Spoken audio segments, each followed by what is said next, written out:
see some incredible pilots, some incredible industry panels. SeriesFest is the premier place to be. It's really important in every industry to have community. This is where it begins here at SeriesFest. I think Hollywood is changing, but not fast enough. We need the gatekeepers to open the door, and SeriesFest, they're blasting the doors open. All eyes focused on the Mile High City this weekend, an ambitious and exciting new festival called SeriesFest. An international television pilot festival. Uniting artists, television executives, and producers to find the next big hit.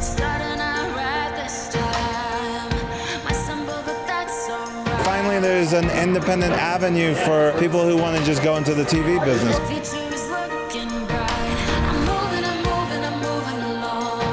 I'm Gemma Chan. It's such a great idea to have a festival dedicated to TV like this.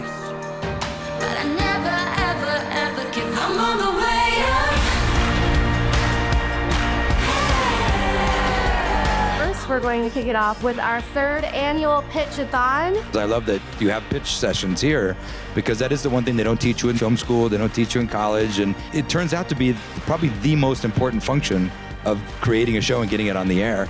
One of the reasons why we're here is to remind the filmmakers that are here that they have an impact, that they make a difference. I'm going to learn probably more than anybody else. So it's great to be here at SeriesFest. SeriesFest, what up? Thank you so much. It says Steve Carell on it, but we can build a marketplace here, a place like SeriesFest, the way that Sundance did in the early 90s with independent film. I'm excited to be here as an artist performing tonight at the kickoff of SeriesFest. I'm on the way up. I'm on the way up. This is the best audience to come out to in the entire world. Good morning, everyone. How you doing out there? Who was at the late night party last night? I hope you all have coffee. What a disaster, but we're all here this morning. That's phenomenal. I'm Randy Kleiner. I'm the co-founder and CEO. Thank you for being at SeriesFest Season 11, Day 5. Thank you. First of all, just quick housekeeping. A huge thank you to Denver Film. We are in their home, the C Film Center. They open up their doors to us for 5 days. Their staff, from the projection booth to the house managers, theater managers, box office, become part of our family. Thank you to Denver Film. Huge thank you. And also to the SeriesFest staff, this is the time where the small but mighty gets really true. Like, we're a staff of 5 year-round. We grow exponentially for the festival with incredible contractors and then grow even further with volunteers who dedicate their time to make this happen. So thank you to the SeriesFest staff and to the volunteers. Thank you. This panel is something Claire and I had been talking about from the beginning, wanting to do something with AI. We've been asked multiple times, but we really wanted to do it with the right partner. And we couldn't be more proud and thrilled to do it with SAG-AFTRA. Because, I think, it's easy to give AI a bad rap, but that's, first of all, change is happening and we have to embrace it. And here's a guild and a company that's working to embrace that change and find the ways that it helps and supports. And now we have several AI companies that are here with us today talking about how they are truly supporting the entertainment industry and making change. It's truly incredible. And I have to say, SAG-AFTRA has been a partner of ours since season 1. That's right. In 2015, SAG-AFTRA was an original partner of ours. So thank you. Thank you, Duncan. He's been out with us multiple years, so thank you. And thank you to our other presenting partner. They are a 2-year partner, and we look forward to continuing to grow with them. Thank you to Deadline Hollywood. Thank you. And now I'm going to come up and officially introduce the panel. I am so proud to welcome the Colorado president of SAG-AFTRA, Sunny G.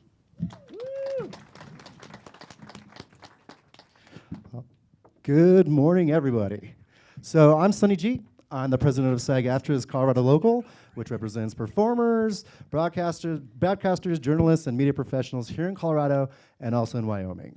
So, for decades, our region has made very important and memorable contributions to our nation's global, influential entertainment industry. And no other place in the world has a landscape quite like ours here in Colorado. And members of SAG-AFTRA's Colorado Local are some of the most unique and inspiring creatives working in the industry right now.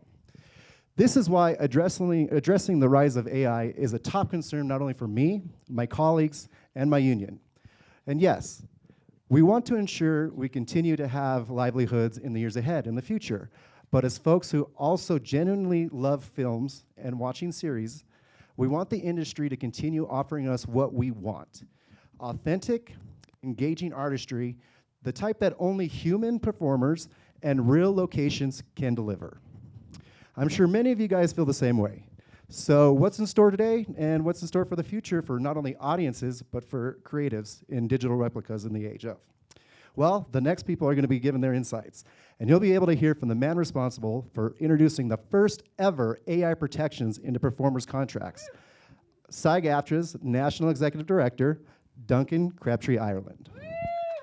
You'll also hear from Scott Mann, a filmmaker who co-founded a company that creates AI tools for the use in production. And you'll also hear from Nikola Todorovic, a company that his company does generates AI-generated characters to put into actual live scenes. So this conversation is more crucial than ever, folks, for both audiences and creatives. So it's my great pleasure to introduce Understanding AI in Entertainment with SAG-AFTRA. Moderating this discussion is Deadline's executive editor of television, Peter White. Peter. Thanks, Sonny. I get that job title wrong as well all the time. Morning, everyone. I just want to second what Randy said. Everything about SeriesFest, a fantastic event, and they really do put a good job on, and this is a panel that exemplifies that. So Sonny has introduced the panelists, so let's get them up. We've got Duncan, we've got Nikola, and we have Scott. We have I was going to say clip, promo of what Scott and Nikola do. So why don't we roll that before we really dig into the meat and potatoes of this panel.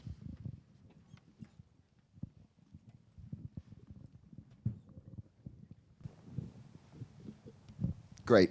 I'm glad we got a chance to see that, because that will make a bit more sense in terms of what Scott and Nikola are talking about. 2 years ago today, I was reporting on a picket line because the writers had just gone on strike, and one of the key reasons for that was around AI. 2 months later, Duncan's members joined them. Again, AI being a very key reason for those strikes. We're going to get into what Duncan has managed to achieve for actors and for SAG-AFTRA members. But before we do, and I know we just saw that there, but I wonder if Nikola and Scott, if you can give us a sort of 60-second version of what Flawless and Wonder Dynamics is, what it does, and maybe I'll start with you, Scott, if that's okay. Yeah, thank you. So Flawless, I'm from the background as a filmmaker, as a film director, and really I think both of us came across similar technologies around similar timeframes back in about 2018, and just saw the potential of how that could transform how you make films and really address the problem, which is production is so prohibitively expensive to do. It's kind of killing creativity, it's killing jobs, it's limiting a lot of things, and finding like new tools and new innovations that can help that process along and can empower artists, directors, editors, that kind of thing. That's been our focus, and building tools that integrate into workflows. Like that was a piece that launched at NAB in Vegas a couple of weeks ago with Avid to integrate the Flawless-enabled editing into the offline and online workflows. And really, yeah, we've been building tools for artists that really kind of unlock what we think are the key barriers, the big problems that I think I personally face and other folks face when making films and entertainment, and that's been our focus. Yeah, and we've been, what you saw here is animation based, but really what we started with is live action and focused around getting CG character in live action films. So whether you're putting an alien or a robot or something similar in your shot, we really started because selfishly, both me and my co-founder, who's actually a SAG member. This is Ty Sheridan, by the way. Yes, Ty. Ty, maybe you've seen him in films like Ready Player One and X-Men, etc. Ty and I really started it selfishly because we wanted to make our own films, and every time we wrote something, it would be a sci-fi that's about $100 million budget that we knew we couldn't get. So we started looking early on in kind of self-driving cars and robotics technology, and saw this big change coming. So when we started building technology, it was solely meant to, how do we lower the price? You know, how do we do something that we don't need a motion capture stage that's really expensive? You know, that we don't need as big of a budget. And then as we started building, we realized, okay, this is bigger than just us making films. So let's turn it into a platform. But essentially, it's meant to accelerate the process of building it. And important to note, we're not really generating characters or environment. It's still artists that is creating it traditionally and uploading it. So we're not really a generative AI tool, as more as AI that accelerates your existing workflows and visual effects. Okay, wonderful. Well, look, we're going to unpack some of that in a moment. But Duncan, let's start with you. As I sort of alluded to there, in November 23, you secured a new contract that included protections against the studios and streamers using AI in a way that would result in either job losses or infringements of performers, essentially. If we can go back to that moment, why was that important, and what were you know, in sort of tangible terms, what did acting community and SAG-AFTRA members gain from that contract? Yeah, no, thanks so much. I think it was really important because it's hard to remember now, but even though it's only been 2 years, because there were no really established rules of the road at all with respect to how these AI tools might be implemented in the industry. And I think that created an immense amount of anxiety and fear, not only among performers, but really among all of us about, you know, how are we going to be sure that as this technology rolls out and rolls out very rapidly, as it has, that this is going to be handled in a way that's ethical, that's respectful of human creativity. I mean, it felt really existential. And you know, what I would say is we've sort of embedded in every contract that we've had since that time, including these twin principles of informed consent and fair compensation.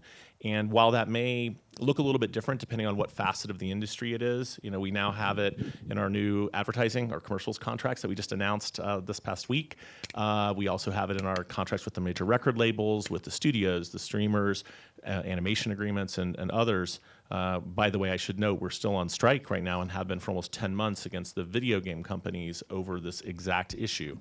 And you know, we're continuing to fight for those principles in that contract as well.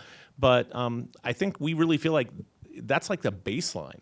You know, it shouldn't be controversial to say that people should have the right to consent to the use of digital technology to recreate their image, likeness, or voice, nor that they should be fairly compensated for it. And I think we've helped build that up. And the last thing in this long-winded answer to your question, Peter, is just to say, you know, public policy has really lagged.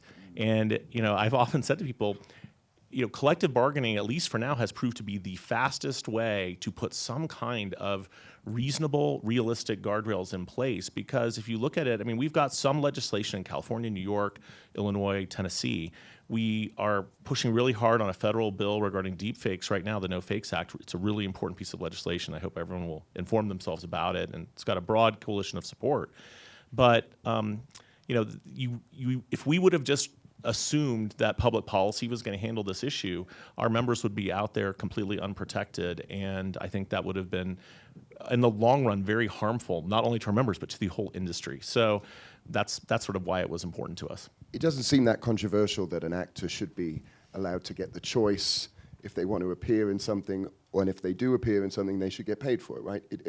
I know a couple of years ago, it almost felt controversial, but when you say it like that, it almost just seems right. It seems that way. So if you wouldn't mind calling some video game CEOs and letting them know that, I would appreciate it, because I'm not quite sure why it's been so controversial with them.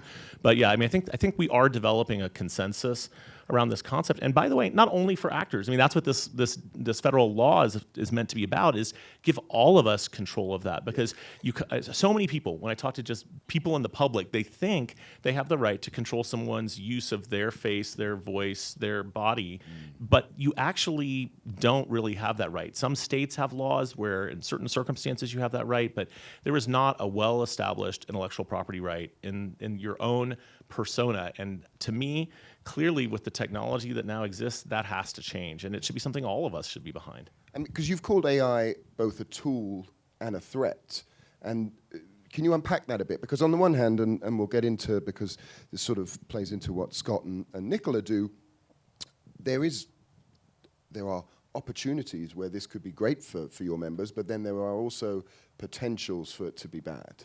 Absolutely, and I mean, I'm happy to be on this panel with Nikola and Scott because there are ways to advance this technology that are respectful of the human creative process, that are not looking to, what we like to say is augmentation rather than replacement. Like, let's make what people can do better, not try to take people out of the process. And I feel like they are examples of companies that are coming at it from that perspective, which aligns with the creative community in a way that other companies don't. And I'm not going to call anybody out specifically right now. It's tempting, but I won't. But I do think that's something all of us should care about. And I'm really thrilled that we have companies that we can hold up and say, look, it's not just about being out here criticizing it. It's also about moving in the right direction. And we all know, there have been many instances of technology over, not only our lifetimes, but before, where people didn't like it. They didn't want it to happen. And yet, battling to just stop it has never proved effective. It'd be like saying, you don't like the advent of electricity. Brad Smith from Microsoft has a whole presentation about this. Electricity changed everything, but could you have stopped electricity? No. Were we able to stop the advent of the VCR or the advent of the internet? Or, could the Teamsters have stopped the invention of the automobile? Like, none of those things could have been stopped. So giving up your chance to channel them in the right direction in a ill-fated effort to just block them, it's not smart. Yeah, they said the talkies was going to ruin Hollywood, didn't they, back in the day? Right. I mean, can you imagine? Yeah, let's see where we are. But to that point, but it did affect individuals, right? Like, there are notable examples of actors who were very successful before the talkies, who were not so successful for various reasons after the talkies, right? So I think it's also important for us to recognize that as this technology rolls out, and even with the best, most ethical, respectful, responsible rollout, there will be impacts, and those impacts are real and they hit humans hard. And so it's important for us to take that into account and really drive a humane response to that. And so I think we can talk about the ways to do that, but I think that's an important piece too. Yeah, we will. There was a worry when the strike was on and when we were talking about that, the studios and the streamers were, that AI, they were going to use AI to essentially get rid of some actors. But actually, in what's happened over the last year and a half is they've taken a relatively cautious approach, and I'm talking from a TV and film point of view, a relatively cautious approach to this. Do you agree with that? Can you sort of figure out why? Because it hasn't been quite the rise that we expected it might have been. Yeah, no, I do agree with that. And, part of our contract that we fought for in 23 is we have the right to meet with all these companies twice a year to get confidential updates on what they're doing. And while I'm under NDA, or someone just, when we were chatting before, said a friend DA. But yeah, so I can't talk about the details of that. But what I would say in general is... But you have been sitting down with them. Yes, we have been. And it's been fascinating. And, and frankly, these companies don't even want to share this information with each other, right? They'll join together to bargain with us, but once they're not in the bargaining room with us, they are going after each other, of course. And so what I would say is, it's been a much more cautious uptake than I had initially expected. I do think part of that is driven by the contractual limitations and rules that we've got. And I think part of it is also, and probably a big part of it is, during the strikes, it became really apparent that the public is also very concerned about what AI means. And I think these companies they are thinking about what the ramifications are for their relationship with their consumers as part of rolling this stuff out and trying to avoid making missteps, which frankly I appreciate because, I think if we work together on this rollout can be much better than it would have been in a sort of gold rush environment. Yeah, absolutely. Scott, Duncan mentioned that Flawless is, you have a deal with SAG-AFTRA. Is that right? Is that the right way? Well, we don't have a deal with SAG-AFTRA. Okay. I think But like... Not yet. I would describe it as, Flawless is one of the first AI companies in this industry to come start talking to us. And so deal, I guess, we have a long relationship with Flawless, but not a contract. No, I think to Duncan's point, we saw how much it was going to impact things, and I think we came at it from a place of filmmakers and artists really, and wanted to speak to the stakeholders of who it was going to affect, and we went to all the guilds very early on, and we actually found that SAG-AFTRA were much further ahead in their thinking of these things. And I think to Duncan's point about kind of how to do this right, I do think that when you get into the nuance of it, there's good uses, there's bad uses, there's dangers, and there's things that are going to really help. And the sooner that people can understand what those are, and we can start kind of rallying around the right ways, the easier it is. Because if you don't, I think the fear then is when you have new technologies that you don't have the protections, you don't have the guardrails, and you don't have the understanding, people kind of put their head in the sand and just do that, and that can be even more harmful. So I think we worked. We've quite honestly, I think the guilds, a few of them, really everyone who's kind of participated in this conversation have helped kind of design the model of, say, the consent flow there that you see in the video. That came out of a lot of discussion about how to do this the right way, and what the artists, the actors needed, and what the filmmakers needed, that kind of thing. So it helped kind of design the tools for the right people, really. And I'm assuming, your background, you mentioned it earlier, was as a filmmaker. You've made some films, you've made films with Robert De Niro, Kate Bosworth, Pierce Brosnan. Did coming at it from that angle rather than a purely tech background? Oh yeah, absolutely. I think that's made all the difference. I think that's, and same with you, right? It's like, I think what I witness is that tech kind of coming into this, that's kind of purely tech, looking at it from the outside in, keeps getting it wrong, right? They keep making the wrong assumptions, because the complexity of creating art films, there's a complex kind of combination of creatives working together to do that, and it's not obvious from the outside how that goes about and how that's created, and where the real value lies actually in that, because the value lies in the great creative humans that are part of that framework, right? And I think if you're inside of that, you understand that, and so we approached it that way, and I looked at it purely selfish as well. It's like, okay, how do I how do I kind of get over the things that are damaging the filmmaking process? Like the things that no one really wants to do, but we have to do because we've got essentially 100-year-old technology to do this thing. And how can we make things better? How can we kind of lower the price point and and have more people enter the industry more creative, that kind of thing. It all came from those reasons. You mentioned good and bad versions of this. Can you let's unpack this in a way that an audience as a viewer might see it. Can you give us an example of a project where your work, Flawless, has been involved in, and what we might not have noticed, but you were? Yeah, sure. I can give a couple. I think the two kind of lanes that it often falls in, like what was shown there, is the production process, right? And the idea that if you on a film. This very kind of linear locked-in process where you, with best intentions over the course of what can often be like 2-3 years, you're trying to create something, and you're going to set, and you're doing all these things. You're kind of filming and working with everyone, and very often you get into the edit and watch your film, and it doesn't work, right? And you start crying as a director because nothing's coming together as the way you thought it was. But you work through the editorial process, and in the editorial process, traditionally there wasn't that much you could do, right? So you would like cut vision and sound, and that's kind of it.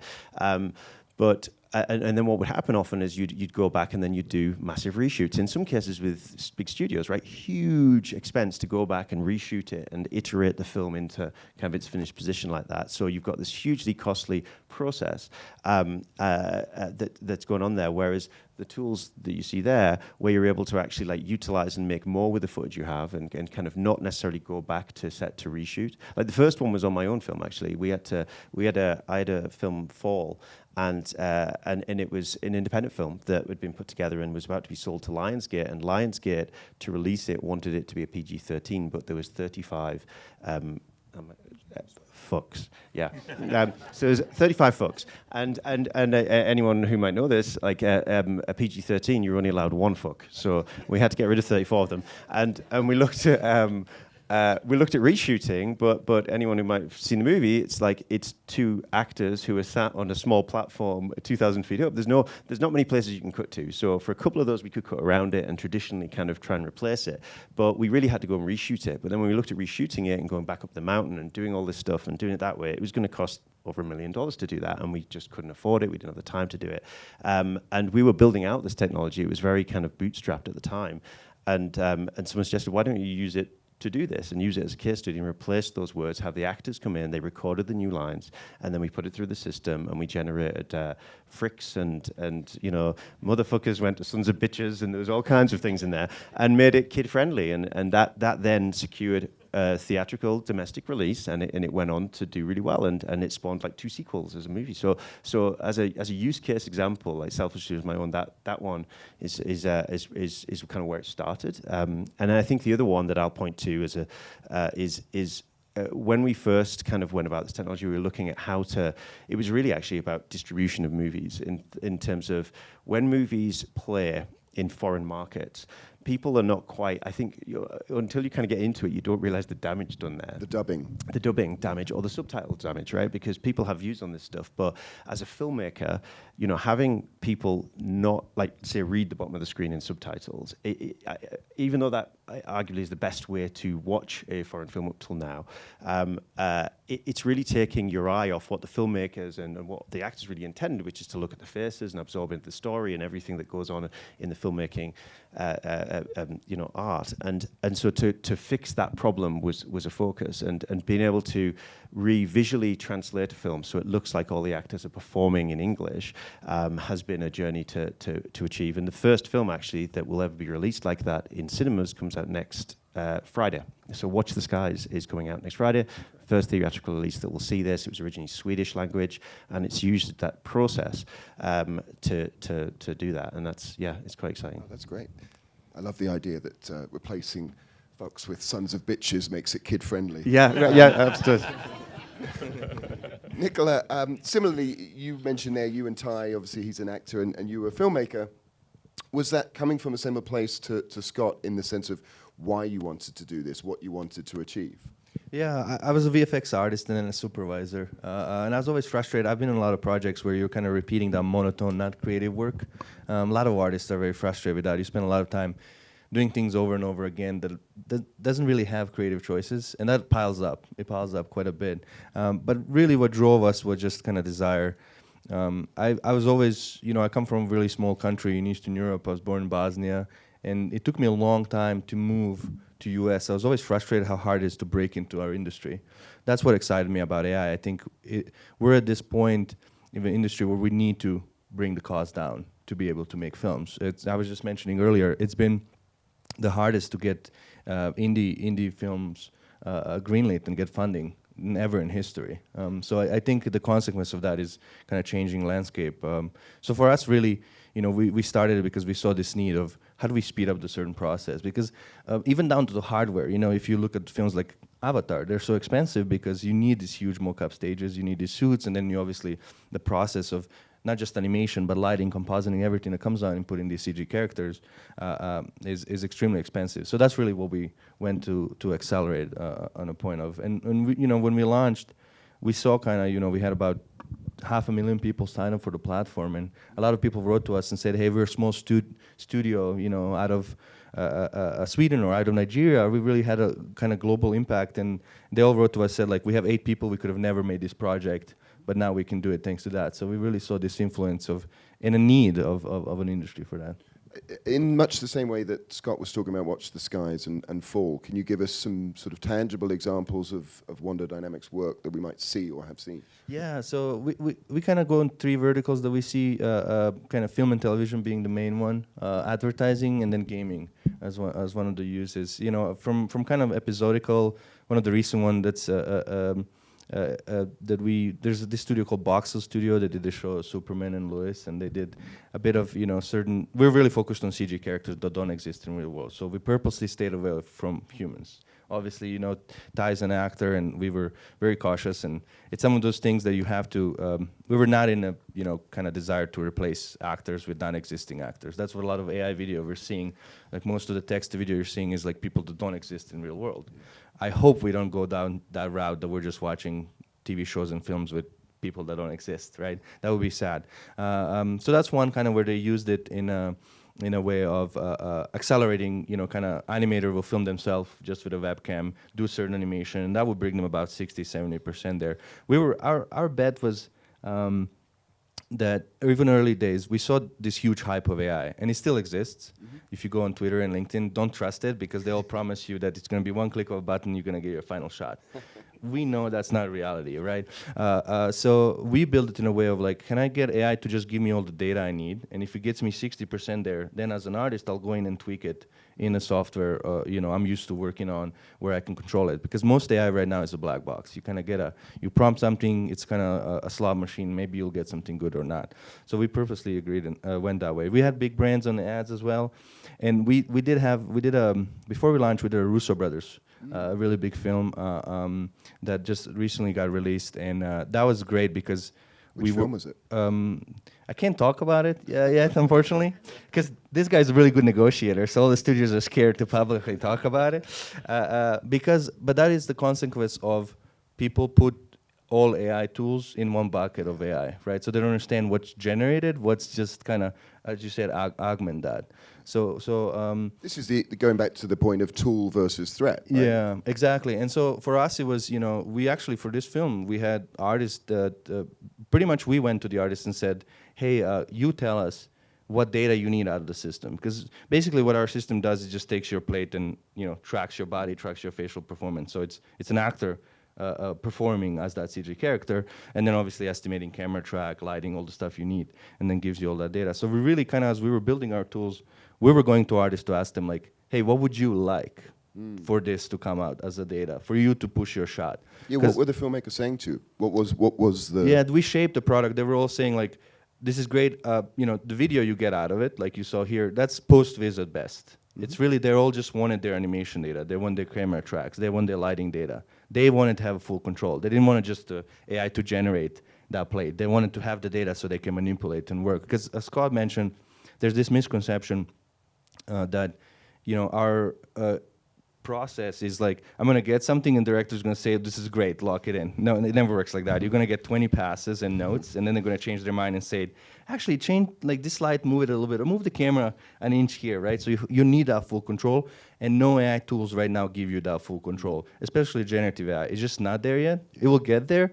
So we approached it this way on purpose because of this technical limitations, but also, because of the ethical reason. We were, we had Joe Russo on our board, we had Steven Spielberg on our board, so we were very cautious of coming from the industry. I would say this. We were a startup. We're part of a big company now. We got acquired last year by Autodesk because our vision really aligned. Autodesk is a leader in kind of animation and the industry standards on a lot of these tools. But a lot of startups are funded by venture capitalists that they're interested more in a bigger market size. Our industry is a small market for these tools. It's not a big market. It really is not. It seems like it, but it's not. What they're aiming for is social media. Because AI video, they would rather have billions of users versus tens or maybe hundreds of thousands. There's about 20,000 VFX artists, right? That go. So there's not that many of artists as you would imagine. So these kind of startups, they are not thinking about the problems we are thinking about, and to them, they don't see a big deal if they're generating a human or if they're generating a face of another actor, because it's for social media. Turnaround time is much quicker. They don't understand how many people work on a project inside of the industry, so it's a very different. So I always say it's very important that we build these tools inside of a film industry and TV industry. And that's what you want to hear, Duncan, right? You want to hear this from a filmmaker's doing this versus a VC-backed tech company. Well, yeah, I mean, for sure. I think realistically, we have to recognize that there's going to be a number of different participants in this business, and I love it when it's people who are coming from the creative perspective because they understand. It's funny. I was sharing with some colleagues here earlier. I've been in a number of places where I'm one of the few, if any, people both from our industry and also from the labor perspective, talking to a bunch of like CEOs and people like that.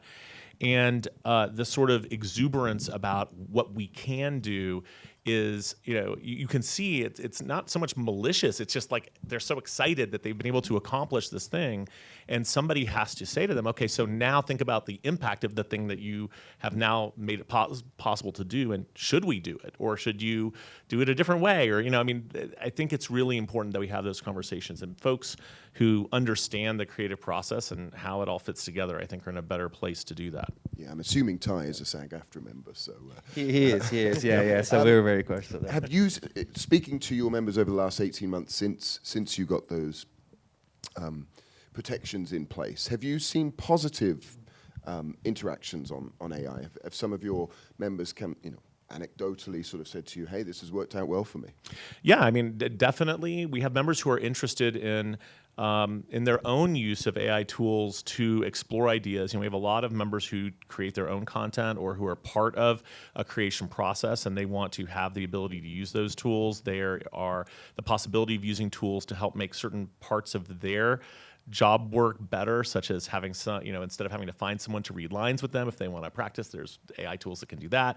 There's so many positive uses of AI. And in our agreement, we agreed with the concept of using AI tools for digital alterations that are of the kind of nature of traditional editing that don't require a heightened level of consent. So that is the thing that I do think the industry is moving towards in a quicker way because they see the immediate benefit of that. And I'm talking about things like fixing sound problems, talking about, correcting cosmetics, things like that. And then especially in the music space, because some people forget we also represent recording artists as well as broadcast journalists and others. And, a number of our high-profile member recording artists have chosen to experiment with AI, whether it's FKA Twigs, who was actually on a panel with me about the No Fakes Act just last year, who's talked about her interest in using that for her creative process, or Grimes, who has actually publicly released a digital replica voice model and encouraged her fans to use it to create their own content and then submit it back to her for consideration for public release. So there's a lot of interest on the artist side in experimenting, but I think you can clearly see a through line there, which is, and rightfully so, artists want to remain in control of the use of their image, likeness, and voice, especially for commercialized projects or things that might impact their career or that might be presented as something that they themselves have done. And that seems like a very reasonable, fair request, I guess because it's tech, the headlines, everything was controversial, right? But ultimately, really, what everyone here wants to do is progress. And as long as consent and compensation, the TV and film business isn't trying to stymie that, right? Or is it? Right. No, I don't think so. But I also think that one person's progress can be another person's layoff. Right. So we have to recognize. It's like whenever I hear corporate CEOs talking about the efficiency that AI brings, a lot of times what that efficiency is people being, replaced. And that's not where I hope our industry comes from. And that's one of the things that I think is great about the work that these gentlemen, their companies have done, and there are other companies too, where it's not really, they're not being driven by the desire to eliminate humans from the process. They're being driven by a desire to make the output better and to give people more flexibility and to provide tools that can help expand work in the industry. And I think that is the direction we want to be going, not the direction of let's just replace everybody with robots and move on from there. Scott, sounds I was just going to in on that. I think fundamentally there might be a thing here, as artists versus as just purely driven, being almost going the VCs of this world. If you're just pursuing this from an act of capitalism, you're going to end up doing the replacing and the efficiencies and the damage toward that goal. And I think maybe one thing we have in common as well, right, is we're coming at it from a place of an artist, which is actually you want better art out of this outcome, and that's why we set the companies up. So obviously there's a commercial factor of all companies, and that is part of it. But I think the consideration when it's not just that, and you say, okay, there's a bigger outcome here that's more important than evaluation. Let's say that it's that's what's driven us, I'd say, into this place. Yeah, and it's a tough subject, right? There's an argument of, if you look at text to video or AI video, things that's really making a lot of noise right now. The argument is okay, if I make this, I'm going to allow 1 billion people to be artists versus now hundreds of thousands, right? And it's a proper argument, but obviously if you do that, a lot of people in the industry will stay without their job. I would say this: I think it's going to be very hard. We're yet to see what happens with the fair lawsuit, fair use, kind of all the data sets that were being used for training, etc. But kind of from a philosophical standpoint, I would say this: I think it's going to be very hard to stop some of these tools that are being made. It's going to be really, really hard to stop them. Just because of the need of a video right now. We're consuming video on such a high level that's really what's driving the innovation. As I said, social media is really driving it more than our industry. What I would argue is, let's say we take a scenario where it's almost impossible to stop some of this progress and control it how we would like to see it, right? How I would like to see the future. I think us as an artist will recognize when something was lazy, when something was done quickly. Let's say if I prompt something, let's say that becomes a norm. I'm going to prompt something. Let's say it becomes to a level. Right now, it's not on a level that it looks. You can still see it looks fake, or you can see certain irregularities around it. I think us as viewers and consumers of storytelling, we like to watch something that is impressive how hard it was made. We just don't know what that next level we're going to push. It's same like someone you show a movie 100 years ago. Let's say you show some big spectacle film now to someone 100 years ago. To them, that's going to be magic. They're not going to understand how that was made. We just don't understand what that next level is going to be, right? So I do think I'm very optimistic. Even if we end up in a worst case scenario, I'm optimistic in a way of how we like to recognize art and effort behind it. I don't think we're going to be happy with just people prompting films and being like, oh, this is great, I really enjoyed this, right? We're going to be like, oh, someone spent half a day on this, I don't care about it, right? Well, I had an interesting conversation around the time about The Brutalist, Brady Gorbett's film, because, and obviously it was an awards campaign, so someone was essentially saying, oh, don't trust him, he used AI. But what you realize, my argument was, it was a fantastic film and it looked beautiful and it was a $10 million budget. He wasn't able to do that movie without using AI. Do you sort of see that as people just trying to say, oh, it's not real art because there was an element of AI in it? Well, I would say to that I think that it's more to this general fear of like not really understanding what AI tooling was used, what wasn't used on those things. And I think The Brutalist is a good example. Is when you get into the detail of that, it's to it seems to be the case that it's enhancing a performance. It's with consent of all those involved, and it's making it better. And that's that feels like a good way to use the technology. And we've been using machine learning, which is a part of that AI, for 20 years now. It's just that it hasn't been that public or known. It's been known in the VFX industry. A lot of tools have been used. Now it just became a consumer product, a lot of this, right? So there's a lot of push on it. But I think it's very important that, I think what you guys are doing is extremely important. I really do hope we don't end up in a future where, A, we have people who don't exist, they're being like top box office or all the show, but B, I really hope we're not in a future where actors will just sit at home and license their likeness, get scanned once, and then doing 5 films are being made at the same time as they're sitting home. I hope, but I am very optimistic about, like, we need our human connections. I like certain films because of the talent behind it. I like cinematographer, I like the actor behind it, but I also follow that actor outside of that project, right? So I think that's kind of wired biologically in us. I don't think that's going to change. I think people want authenticity. And to your point, like, I think you can. It's kind of like, when with an iPhone now you can shoot a movie, right? But how many movies are shot on iPhones, right? And it's like, and if you look at it, I think it's like the best art rises to the top. The best art is usually with the best artists using the best tools, and I think that even if I am slightly worried about this kind of sludge of kind of a mediocrity that kind of would come out of slot machine kind of models. We've already started to see that, right? Yeah, you mentioned on social media. There's a lot of. I mean, we've seen it with streamers as well. I mean, yeah, we can say the streamers. Careful now. Okay, okay. But we can say, a lot of when streamers came out, we went on quantity over quality because it was needed, right? And the streamers at first are going to say that as well, right? But this is like 1,000 times worse. And as much as we have a relatively small industry compared to the balance sheet of large companies, I would say that, like, to me, the most valuable kind of art and creations, right? If you look at things that created franchise, right, and those movies, particularly in the 80s and 90s, where we could afford to make bets, we could afford to kind of risk failing and risk originality, and out of that burst all these great movies that actually had huge worth for our industry, right, and derived billions into the industry and back into that entertainment space.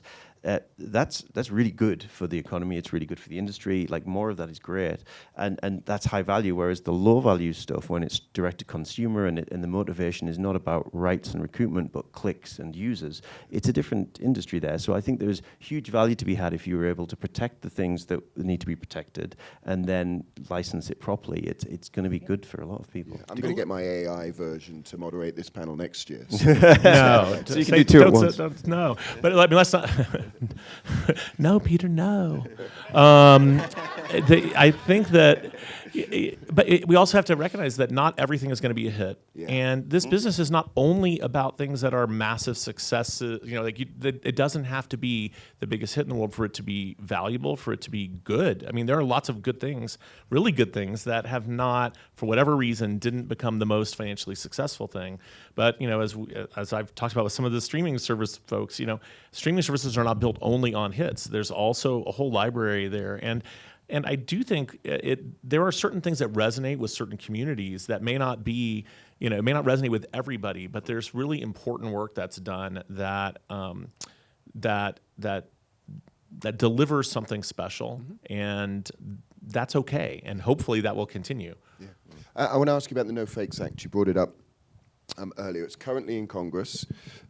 Essentially, it's a federal intellectual property law, right, that would give one's likeness and voice to, you know, would allow individuals to sue someone who used them or sort of profited from those digital replicas. It's a bipartisan bill, which is something we don't hear about very often these No, you're days. right. I mean, we even say it's a nonpartisan bill because it's got such wide support, both within the, I mean, you know, we have people on the far extremes and towards the middle, all of whom are really backing this. And the coalition of people, of companies and organizations that are supporting it is quite extraordinary. I mean, we've got Google and OpenAI are supporting it. We've got ourselves and other creative talent unions, the AFL-CIO. We've got, the recording industry and the motion picture industry companies are on board.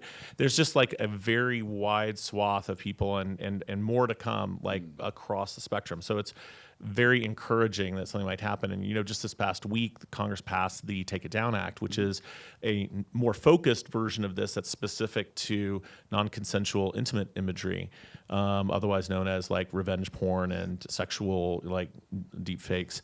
And where are we now with No Fakes? Is it?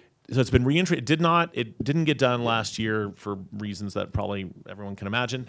And so it's been reintroduced, still got like bipartisan, nonpartisan support across the aisles. And so it's just been reintroduced last week or 10 days ago in Congress. And so it's got to essentially waiting for work a vote its way at this point. Yeah, it's just got to go through the committees and get their votes. But I mean, I think every indication is that there's a real support to move it forward and move it quickly, which I appreciate because it is a bit of the Wild West out there. And, you know, I'm not even a celebrity or an actor or anything, and I've been deep faked during our contract ratification in 2023. So, and to just add one thing to what you said, not only is there this lawsuit element, so yes, you'd have an intellectual property right you could sue to enforce, but also, it would be the social media platforms would have a notice and takedown process.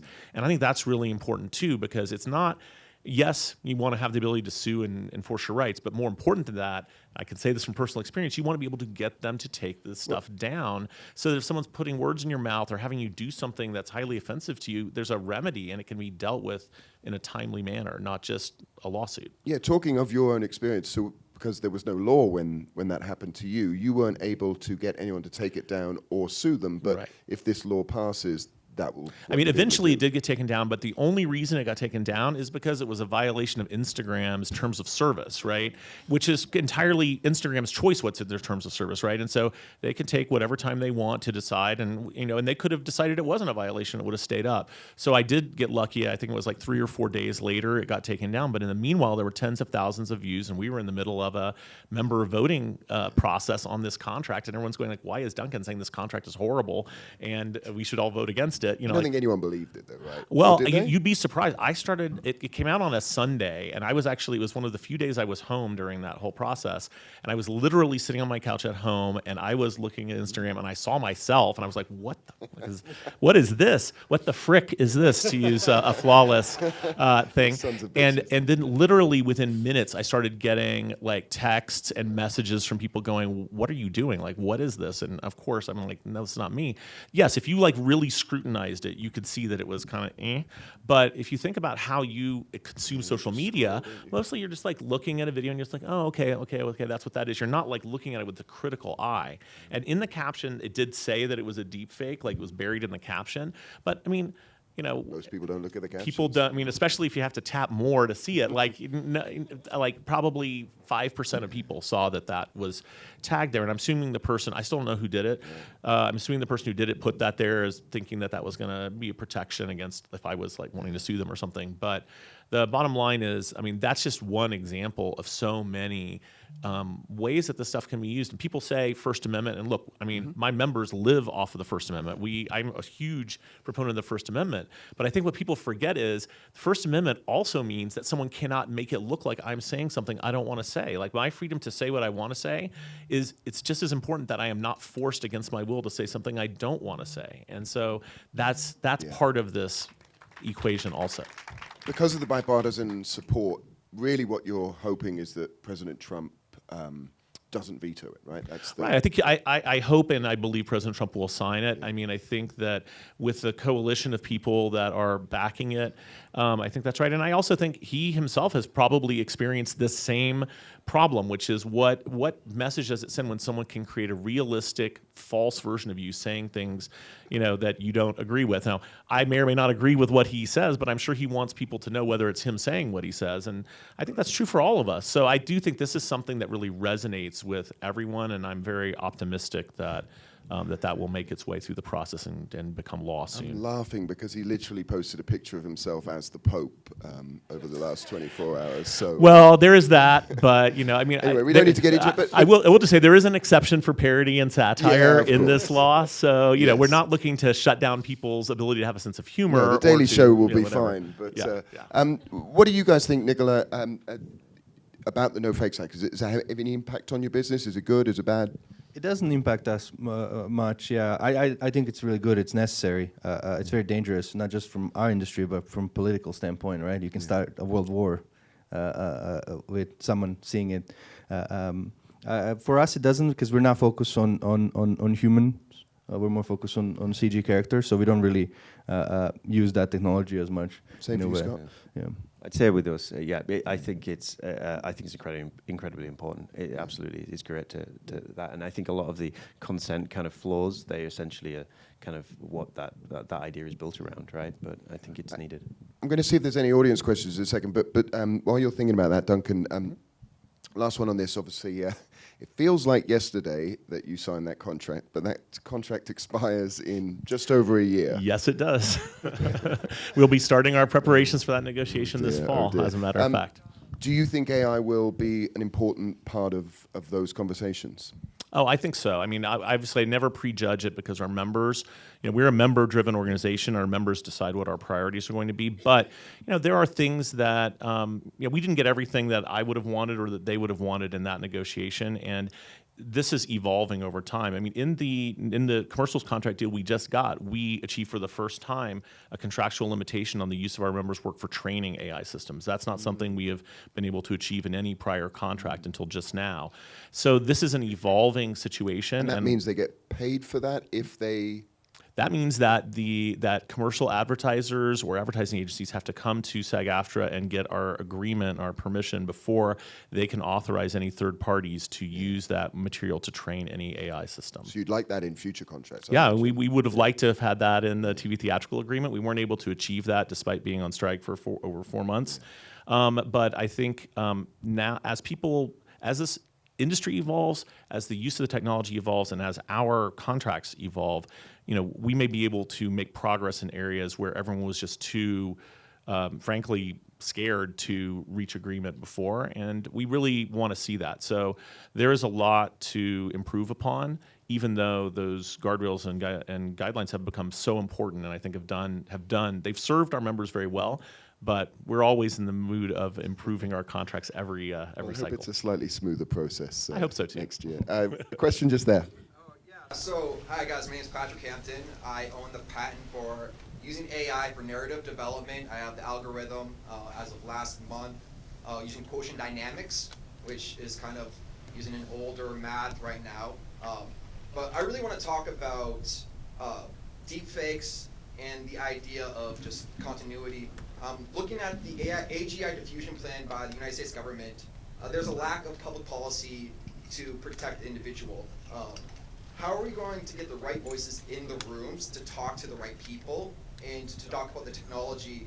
As in Germany, they've already seen slander affecting the zeitgeist for certain people, and this is why in politics they don't accept slander within their whole, society scenario, and it's a crime. So how are we going to be getting the right people to actually talk about policy potentially at the human level, not just the AI level, about what shift needs to happen in today's economy, in today's environment? Well, I mean, that's a great question. I think we're trying really hard to do that. Obviously, we might all have different opinions about who the right people are to be part of that conversation. For us, I think my perspective, anyway, I'll speak for myself, is that there has been an overpopulation of corporate execs and even certain, policymaking officials in that conversation, and a short supply of consumers and workers and labor representation. And so we're doing everything we can to remedy that. I do think the No Fakes Act has been an example, a positive example of that, because we've had artists, we've had labor people, we've had workers, very much engaged in that. But it needs to be a broader policy discussion for sure. And the one other cautionary note I would just say is, I was just there was a big AI safety summit in Paris in February. And I was there as part of a very small labor contingent at that meeting too.